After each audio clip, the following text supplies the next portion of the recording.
Okay. It's now 5:20 p.m. on the 7th day of the 9th month of the year. My energy levels between 6 in the morning and now have once again been non-existent. I find it hard to open up and explain these things, to admit to them. Really just to explain them, especially to people that perhaps have not experienced this themselves, understand it, or can give advice about it. You can only meet somebody at the level of awareness that you're at. You can only understand things from your own lens. And when it comes to the depth of experience, chronic pain, or this kind of thing, if a person hasn't experienced it or seen somebody go through it, they oftentimes don't have anything that they can add to the discussion. I really wish that I were putting on airs and that this was all in my head. It's something that I'm coping with daily. It subsides when I fast, because then the underlying imbalance is not being poked at. Oh my God, that is. There are many other factors, I'm sure. I'm so grateful for the friends that I can reach out to and talk about these struggles that oftentimes themselves feel these things. Thank you for being here on this planet right now. Feeling to the depth that you do. Transforming to the depth that you do, because I know that I can get broken down by it, but I do see the light. I do see that such great power held within a vessel has consequences, and there are barriers and blockages that need to be loosened, and there's responsibility that needs to be learned with pain. But God damn it, it is hard sometimes when you wish that you could run and be free, and the energy that you want to give to the world and give to people is all bottled up inside something. Seems all clogged up. It's just like that river flowing away there merrily in the background, just and free of your energy, the unobstructed. To wake up worshipping the day, because you've got a body and you've got a mind, you've got another day that you can live. I think I've been giving a lot of energy to the fact that I don't feel well. I noticed it. I mean, particularly being in an ashram right now, the thoughts are all you've got. Oftentimes, aside from the stimulation of speaking to other people and some practices that I 100% do not agree with, such as cooking with oil or metals, certain cookware that's just ramping up the toxicity in the body. But aside from that, there's no electrical stimulation. In the evening, go down to bungalows that are dark. Sleeping early, waking up early, and naturally the cycles have adjusted. And there's nothing there except to meet your blockages where they're at, the chakras, the thoughts, the dreams, mainly the mind, to meet these limitations over and over again. And I've realized that it just won't quit it. My mind is at it all day long, giving me commentary about what it thinks, where it thinks I'm at. I'm tired, I'm sick, I'm this, I'm that. And oftentimes, I don't even have to prompt it, and that's what it's giving me. What about, I can heal myself, I'm well, or I open myself up, I intend healing. I intend to receive everything that I need to receive at exactly the moment that I receive it, that I need it. I intend to be open in order to receive that thing and do something with it. I intend to become more open to my experience, to embrace it, to flow.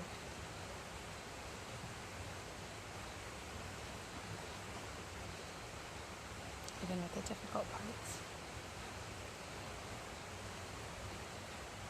Even when it gets incredibly difficult and I don't understand. I know that I'm guided. I trust the process. But it doesn't make it any easier. Part of me thinks that it should make it easier. And part of me thinks that genuinely there's just like this little kink that I haven't ironed out, and once I do, all these realizations will flow forth and it'll all make sense and it'll all come together. Or maybe yet it's bit by bit. I am realizing so many splits in identification. So much chatter and chaos. Beliefs, frustrations, dreams, lies, pains, and traumas. Come on up, guys. Come on up to the table. Let's see you, release you, and get on with it.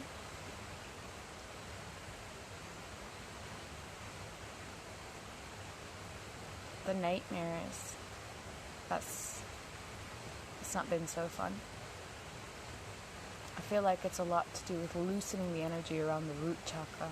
A lot of dreams of physical survival being in question, like giant tsunamis, or literally people after me, or crashing a car.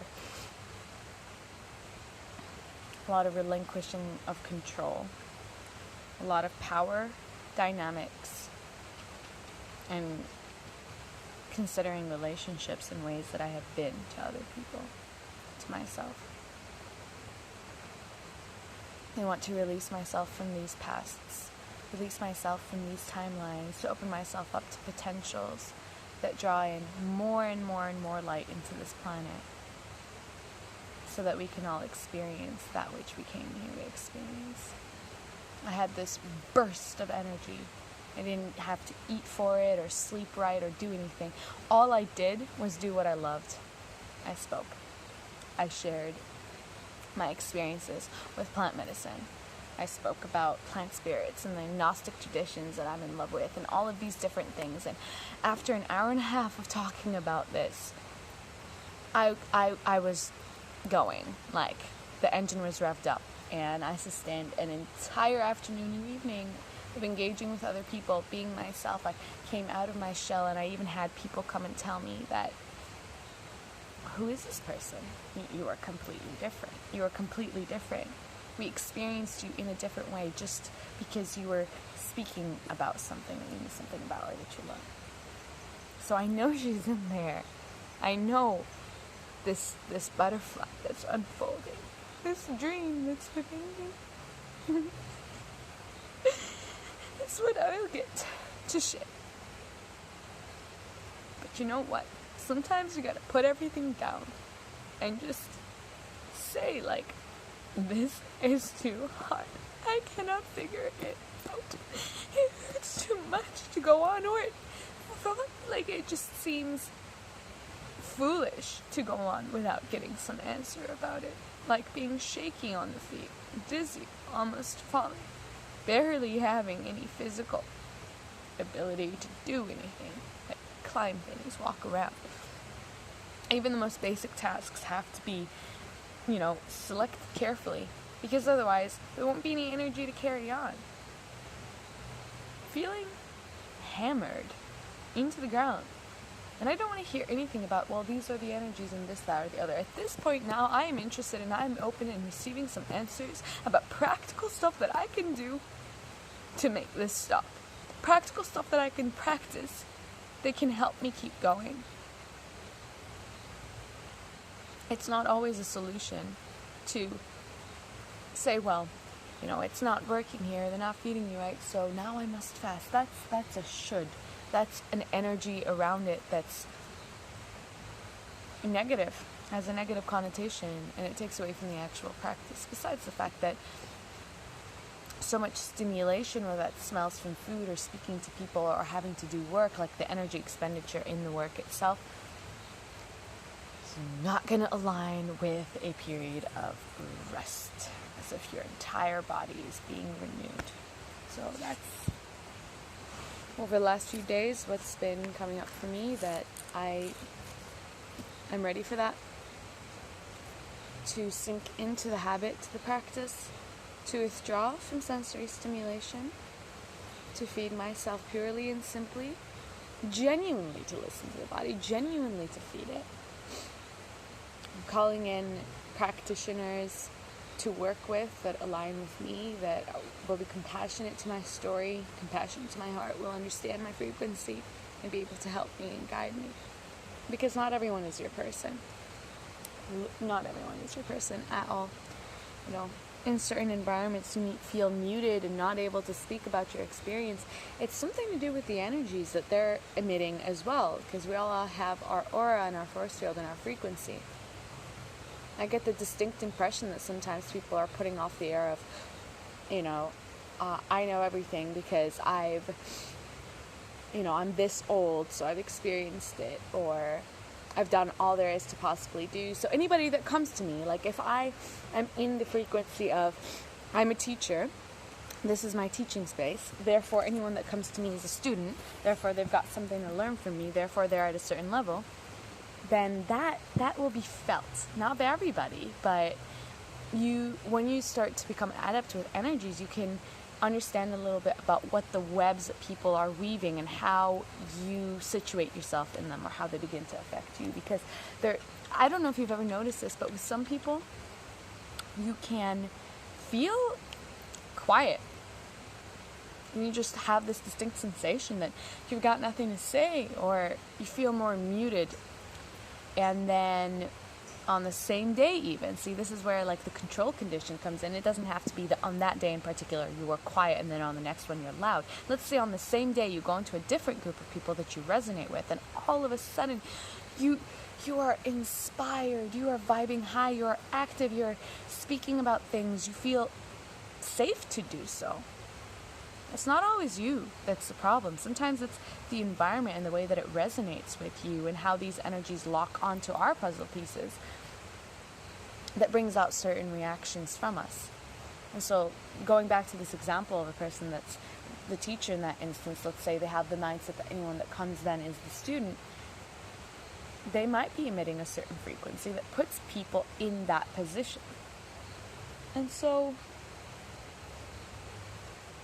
back to what I was saying, not everyone's your person, You might sit somebody down and literally for 5 hours straight explain your life story, explain what hurts, explain all the things that have happened up till now, explain everything that you did. And if they're not your person, or they are not equipped, or with their own perception cannot see through these things, they might still misunderstand you. They might still think, okay, well, you haven't done this, or you did that wrong, so that's why. Basically making assumptions about your experience. So back to the 4 agreements. Let me just repeat them real quick. Being impeccable with your word, so and as much as possible, also the principle of ahimsa, nonviolence in thought, speech, and action, and being truthful and honest in the interactions you have with yourself and with others. The second one is not to take things personally, because every single person is dealing with something, and everything that they say has so little to do with you, and it's much more to do with their lens, their experience, and their world, their personal universe. The third one is not to make assumptions. Not to make assumptions about what it is that's gotten a person there, or if they've done something, how they've done it might be wrong, or whatever it is. And the fourth one is to do your best. Because we all have our vices. We might not be that good at listening. We might not be so great at being compassionate towards others. That doesn't matter. If you've made a vow to awareness or an agreement with yourself to do better with these things, then you're doing the best that you can. And whatever it is that comes up in that moment is the best that you can do. So one of the things that I experience and do it to others, obviously, which is part of the vow of awareness to reduce that, is the making assumptions point. So it's the quality of conversation is so different when someone is just simply open and receptive to hearing about what you've been through, where you've come from, how you have faced your issues in the past, or what practices that you've done. A little bit of the response that I'm getting is, yeah, but you clearly haven't studied this enough. You clearly haven't looked into this enough. And it's a reflection of the mindset of the person that's saying it. It's a reflection because perhaps that's how they view it themselves. Perhaps they're strict with themselves in terms of, well, if it's not working out for me, I clearly haven't tried hard enough or haven't researched it enough. And that's well and good. But in this moment right now,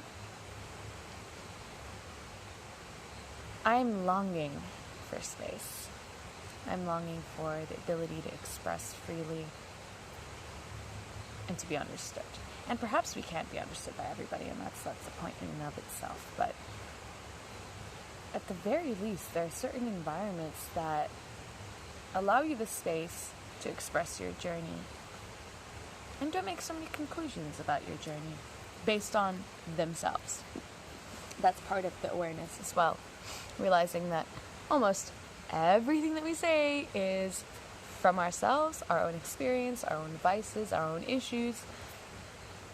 And so if we're giving somebody a piece of advice, a lot of the times it's very one-sided, it's based on us. Sometimes you have to take into consideration the other person and well and truly listen to what they are saying and where they've been. So I think one of the biggest lessons that I've been learning in this place overall is trusting myself. Even though it feels absolutely awful at this moment, like let's say my body experience and I don't know what's going on, still trusting myself. Trusting that I have been in contact with myself up until now. I've done certain practices and studies, that I am open to learning more, that I've actually experienced and explored so much. I'm not afraid of experience. I go into the depth and the intensity of it and bring back nuggets of wisdom. Sometimes to my own detriment. Sometimes it's experiences that are very destructive, but once again, lessons, and I learn from them. I'm making my own way now with this situation. There's so much to learn, but there's still something that brings you back to yourself at the end of the day, and it's like a little whisper that's like, this wisdom, it's inside of you. And your journey is your biggest teacher. What you feel inspired or called to do or experience, that's your teacher, especially if you've opened yourself up to that, if you make the intention like, I want to evolve here. I want to grow. I want to learn. I want to change this. I want to figure this out. It will come. It will come. I'm remembering the positive qualities of trusting myself. And by negative qualities, I would say that perhaps sometimes I need to ask for help. I need to reach out. Maybe sometimes I am doing something wrong and I need to figure it out a different way. Maybe I need to be more patient and listen more. The positive aspect of trusting myself is, if what someone's saying does not feel right to me, it's not right, or it's not for me. Or if somebody's making me feel like my journey is negligible, or what I've experienced pales in comparison to a realization they've made, that's not true. And I don't need to take that forwards with me. And this is a gross reflection on any time I've ever done this to anybody, and I truly apologize for that. Because my experience is not your experience. I don't know what you're going through. I only know it through my lens. So if you have experienced something and I've ever told you that your way of doing it is wrong, well, shame on me for that, because we are going through our journey individually, and how you experience it is how you experience it. I want to be more open to the intentions and the thoughts and beliefs that I am healing, that I am growing, that I can overcome this, that I am overcoming it in every moment, that I can have this energy that I know is available because it happens so beautifully and randomly sometimes. So I know it's there. Just like an experience of awakening or enlightenment or whatnot. Once you get a taste of it, you know it's there. But you don't always know the way back. Or you don't always know what exactly to put together to get there. But you know it's there.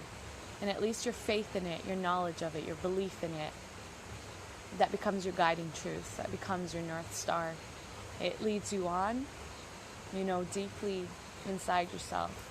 You have the faith in the experience that you're going to get to where you need to be. You're going to meet people and the messengers and the things that you need to meet exactly as you need to on the path.